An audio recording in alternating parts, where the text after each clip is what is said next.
But there were some fireworks going on Capitol Hill on Friday. Dr. Fauci versus Jim Jordan, I guess you could say. And it happened, as I mentioned, in this House hearing. And Jim Jordan decided to make it political. We'll talk about that. But he brought up protesters with Dr. Fauci. Have a listen to this exchange. Dr. Fauci, do protests increase the spread of the virus? Do protests increase the spread of the virus? I think I can make a general statement. Well, 500,000 protesters on June 6th alone. Yeah. I'm just asking that number of people, does it increase the spread of the virus? Crowding together, particularly when you're not wearing a mask, contributes to the spread of the virus. Should we limit the protesting?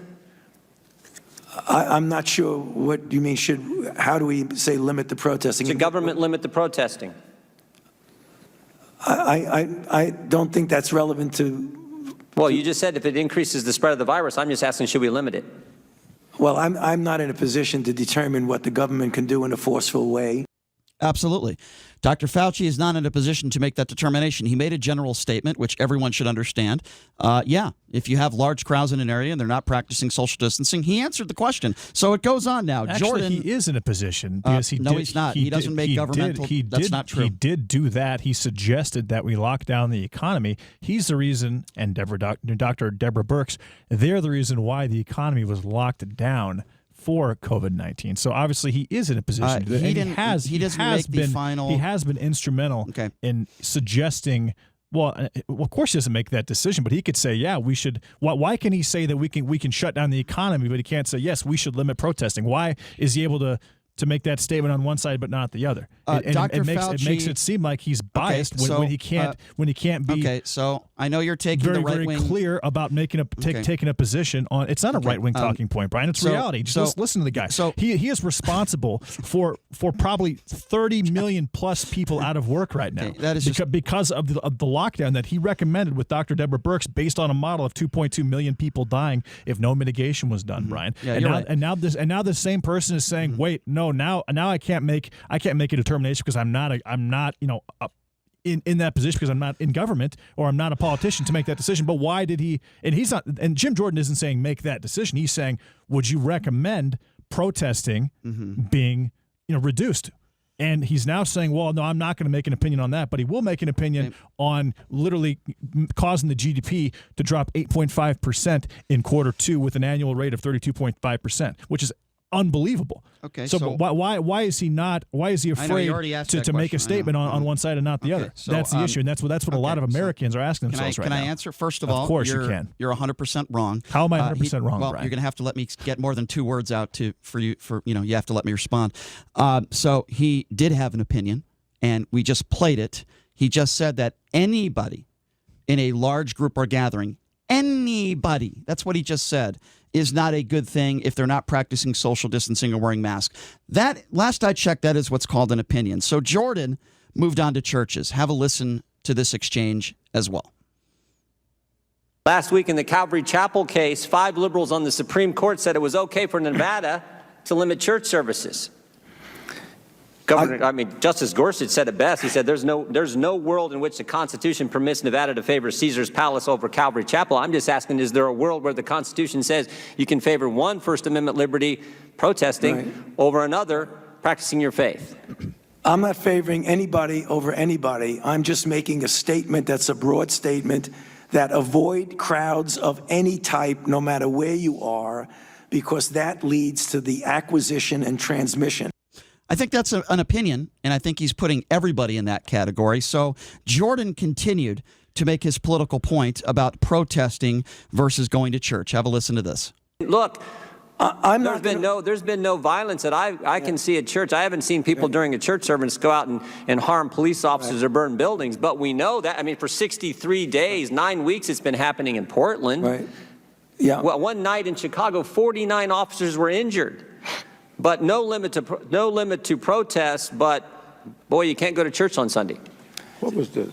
I don't know how many times I can answer that. I'm not going to opine on limiting anything. I'm just going to tell you. You've opined on a lot of things, Dr. Fauci. Yeah, but I've never. This is something that directly impacts the spread of the virus, and I'm asking your position on the protest. Yeah, I'm not going to opine on limiting anything. I'm telling you what it is, the danger. And by the way, Dr. Fauci has nothing to do with violence at protest, another idiotic thing that, I wish Jordan had the same type of intensity and passion for kids being molested at the university where he coached as he does here for violence and protest. So Jordan tried to get Fauci to admit arresting business owners is wrong. Have a listen to this. Government has stopped people from going to work. In fact, just in New Jersey 4 days ago, Ian Smith, Frank Trombetta were arrested for trying to operate their business, their gym. They were arrested. But my bet is if these two individuals who own this gym were outside just in front of their gym, and all the people who were working out in their gym were outside protesting, they'd been just fine. But because they were in the gym working out, actually running their business, they got arrested. You think that's okay? I'm not going to opine on who gets arrested and who does not. I mean, you get where I'm going? Yeah, I get where he's going. He shouldn't be there on cap. You know what Jordan should be doing? He should be asking Fauci questions about a possible cure, a vaccine for this virus. That's what we should be talking about here. We should be talking about testing. But again, Jordan wants to make it political. It is political, Brian. Jordan still won't let it go. Thing. Well, I understand you want to make it political. I mean, he's doing the right thing. Jordan still. Anthony Fauci saying he's not going to opine on one thing when he's opined on many things, and his opinions and his advice and his suggestions have led to economic problems nationwide. Yeah, I agree. Fauci's a murderer. I completely agree with you. So Jordan still won't let it go no matter how many times Fauci tries to answer. And by the way, I do find it interesting that you had an issue with the interruptions of Attorney General Barr, but when it comes to Dr. Fauci, no problem. Let Republicans interrupt him. Anthony problem with that. Fauci is getting the opportunity to answer the questions here. Significantly more than William Barr was. Obviously, you didn't hear it. That's not. I have not heard Jim Jordan one time say reclaim my time. Have you? No. The answer is you have. You don't have to say. So again, please continue. You don't have to say. Oh, I am going to continue. Thank you. Thank you for giving me permission. Absolutely. So you don't have to say reclaim my time in order to interrupt somebody and not let somebody answer a question. That's what happened to William Barr. Okay, and this is what's happening to Fauci. Jordan is interrupting him, not letting him finish his answers. You don't have to say reclaim my time in order to interrupt. The same thing is going on here, but I do find when you say reclaim my time, you literally take the ability away from one person to answer a question and you give it back to yourself to talk more. That's not what Jordan is doing. Jordan is asking quick questions. Jordan's obviously very angry. Like a lot of people are very angry right now with how Anthony Fauci is now suddenly refusing to take a position on one side, but he had a position on the other side for so long, and it has caused such problems in the United States.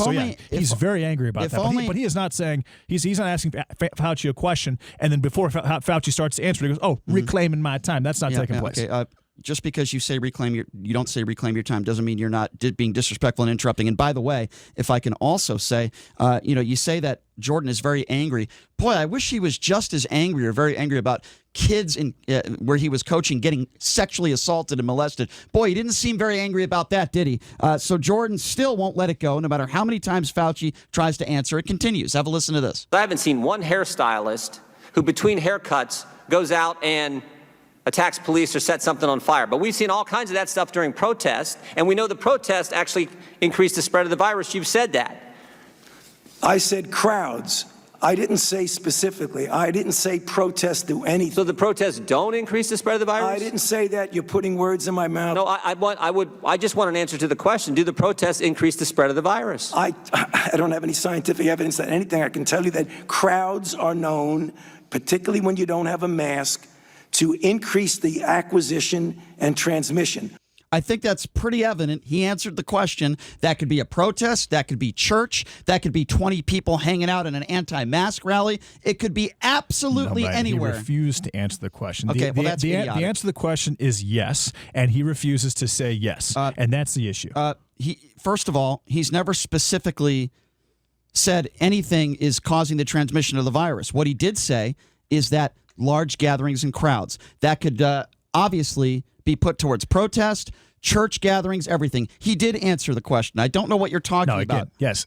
The answer is yes. He knows the answer is yes, and he is refusing to say yes. Okay, well, knowing the fact, Brian, if you want to play games, there were several situations nationwide, like, for example, on June 6th, where we talked about 500,000 people nationwide. A lot of those protests were 10,000, 20,000, 50,000, like in Houston.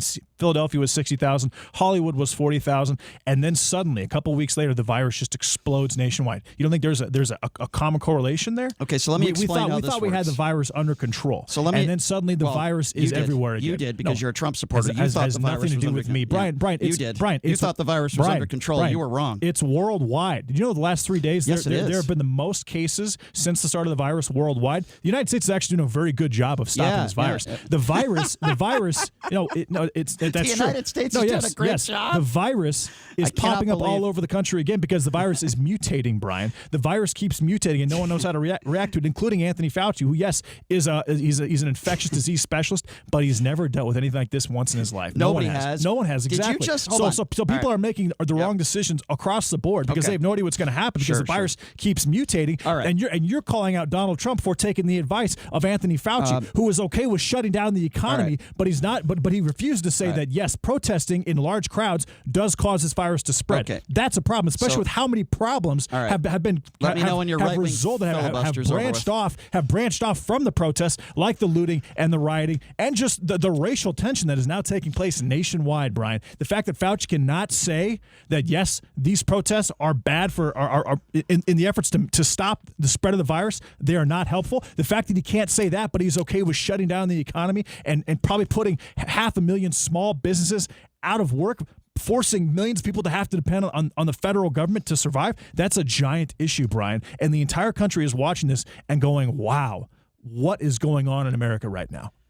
Okay, you done with your right-wing filibuster? Not a right-wing filibuster, Brian. My turn. Not a right-wing filibuster at all. My turn. Just me explaining. Okay, so I think it's a right-wing filibuster. Because you don't agree with it. That's fine. So let me explain why I don't agree with it, and I will give you something called facts. Okay? I just gave you facts, Brian. Okay, so let me know when I can talk. I'll wait. Do you want to continue? Go ahead. Well, you took a shot at me and said that I'm not talking facts. And I'm saying, well, no, actually, I just gave you facts, why. Brian. Okay, let me know. That's fine. Yeah, no, please continue. Let me know when I can get. Well, I haven't even spoken. Yeah, you can. Okay. I'm listening intently. Okay, thank you. So you just said America's doing a great job, which is an utterly ridiculous statement. Let me explain why. First of all, Japan has 126 million people. Okay, they have 15,000 cases, and if you want to make the excuse it's not because of testing, they have in the month of July. I'm talking about 34 deaths in the state of Texas alone this month. In the month of July, they've had over 4,000 deaths. Florida's had over 3,000 deaths. Arizona has had over 2,000 deaths. South Carolina, Georgia, around 1,000 deaths. Again, let me repeat that. Japan has 126 million people, 34 deaths. The Netherlands, 17 million people. They've only had 34 deaths. Spain, 90 deaths. Germany, 93 deaths. Okay? Let's look at Canada. If I could finish, I know you're about ready to interrupt me again. Canada has 38 million people, 12,000 cases, 253 deaths, okay? That's in Canada. Mississippi only has 3 million people, okay? 3 million people. Canada, 38 million. I just told you in Canada, 253 deaths. And in Mississippi, they have close to 600 deaths and 31,000 cases. Italy has 60 million people, and they have 374 deaths. In Texas alone, they have 275,000 cases. In France, 67 million people, only 25,000 cases and 447 deaths. This is the month of July. So for you to sit here and to say that America is doing a fantastic job after those numbers, they're doing a great job. Okay, well, you know what? Listen, I just gave you the numbers. If you, and I'm saying, you're entitled and one thing that's not being discussed is the last week. The worldwide amount, the new cases worldwide has hit record highs almost every single day. What does that have to do with what I just said? Because it's not just the entire month of July. It's not just the United States. It's worldwide. Look at what I just gave you. This virus is popping up all over the place worldwide. I just gave you the numbers. Because it is mutating, Brian. And the reason the reason it's happening in the United States. You're ignoring the numbers I just gave you. The reason it's happening in the United States is because our government is not. We're not a one-state nation. We have 50 states, and they're all sovereign, and they can all make their decisions based on the governorship. So even if that's true, let me just respond. Okay, so let me just. No other country is set up that way except us. Okay, and Japan, they didn't have a comprehensive lockdown. They never did, Brian. Let me know when I can respond. Even if that is true, what you just said the United States is doing a great job. Now, if you want to blame the government and you don't want to blame Donald Trump, fine. I disagree with you, but fine. I just gave you the numbers of countries around the world compared to states in the United States of America, yet you say the United States is doing a great job. It is utterly ridiculous. And I just Brian, gave you the numbers. People nationwide are wearing masks. People worldwide are wearing masks more than they ever have. But Okay. the virus is still hitting record amount of cases every single day. Why is that? But the United States is doing a great job. Okay, so that's what I was. The United States is doing what Dr. Anthony Fauci is recommending that the United States do. That's not true. And some states are not. Like, for example, I was in Iowa this weekend. Iowa does not have a mask mandate. You can walk into restaurants, you can go into bars, you can hang out and have a good time with a couple of people, and they have 50% capacity, but they don't have a mask mandate. They're doing okay. But comparatively, the United States is doing a very, very good job compared to before. And the states you mentioned, Texas. What do you mean compared to before? You just said what do you mean? Like New York, Massachusetts, Pennsylvania, Michigan, those states that forced nursing homes to bring in patients that were 5 positive. months ago. Brian, that resulted in almost 50,000 new deaths. In Texas, Florida, Arizona, I just gave you the numbers. What's that? 1/5 of the deaths that took place in those 4 states in 1 month. Texas in 1 month. New York has 33,000 deaths from this virus. Right. Texas has 7,000 collectively. Right. So we've learned that Dr. Fauci is a murderer, and it's all the Democrats. And America's doing a wonderful job. Texas yesterday reduced 272 deaths or 227 deaths off their fatality count because of an automated error. Sure. Well, you're right. And then we're doing a great job. And then Robert Redfield today. Yes. You mentioned those other countries. Those other countries don't have an incentive to overcount deaths. Robert Redfield, the head of the CDC, said yesterday, he said, and I quote, "Yes, some hospitals do have a perverse financial incentive to increase the death count of coronavirus." All right, so no other country across the world has that same incentive for hospitals. Because we gave hospitals $100 billion in the CARES Act, and we're paying them for every single death and every single time a ventilator is used. I do have other cuts. So there's a reason. There's a lot more going on than what you're talking about. Okay, I do have other cuts that I want to get to, but I get it. Dr. Fauci's a murderer. It's the government, and the United States is doing a wonderful job with the pandemic. JD, I totally get your opinion. So Fauci on Friday was asked by a lawmaker about hydroxychloroquine in the study out of Detroit that shows some promise. Sean, if we could please play that clip. Have a listen to this. The Henry Ford Hospital study that was published was a non-controlled retrospective cohort study that was confounded by a number of issues, including the fact that many of the people who were receiving hydroxychloroquine were also receiving corticosteroids, which we know from another study gives a clear benefit in reducing deaths with advanced disease. So that study is a flawed study, and I think anyone who examines it carefully is that it is not a randomized placebo-controlled trial. And again, I talked about randomized studies last week. He also says he wants to keep an open mind on hydro, but the data just isn't there. Any and all of the randomized placebo-controlled trials, which is the gold standard of determining if something is effective, none of them had shown any efficacy for hydroxychloroquine. Having said that, I will state, when I do see a randomized placebo-controlled trial that looks at any aspect of hydroxychloroquine, either early study, middle study, or late, if that randomized placebo-controlled trial shows efficacy, I would be the first one to admit it and to promote it. Absolutely. And the idea that Democrats are trying to hold hydroxychloroquine and don't want people to be cured of this virus is absurd. By the way, Assistant Secretary for Health and White House Coronavirus Task Force Admiral Brett Giroir. Hydroxychloroquine needs to be prescribed by a physician. There may be circumstances, I don't know what they are, where a physician may prescribe it for an individual, but I think most physicians and prescribers are evidence-based and they're not influenced by whatever is on Twitter or anything else. And the evidence just doesn't show that hydroxychloroquine is effective right now. I think we need to move on from that and talk about what is effective. There you go. I mean, again, that's the Assistant Secretary for Health and White House Coronavirus Task Force member, Admiral Brett Giroir. So, I mean, I think that says it all right there as far as where we're at right now with hydroxychloroquine, even though the president wants to continue to peddle it. You heard from Dr. Fauci, who said there has been no gold standard, absolutely no gold standard data that would show that the drug actually said works. that he took it. He said that he so took he must be he said that he took one it, person. So and one person took it. He didn't feel no, not one person. There have been a lot of people that have stated they've taken. Well, so are you and it's been effective. Are you discounting what his own Assistant Secretary for Health said? He said there's no evidence to support the fact that hydro works right now with the virus. That's Trump's own administration that's saying that, along with Dr. Fauci. Nothing to say to that. Nothing to say to that? I'm asking. I mean, Brian, obviously hydroxychloroquine is very inexpensive. If there is a cure, if there is a cure for this virus, it would cost people a lot of money and it would cost governments a lot of power. People like Steve Sisolak wouldn't be able to make the decisions that they're making right now. So, if there was a cure for the coronavirus, it was hydroxychloroquine and it was inexpensive. So based on what's been happening, I question it all.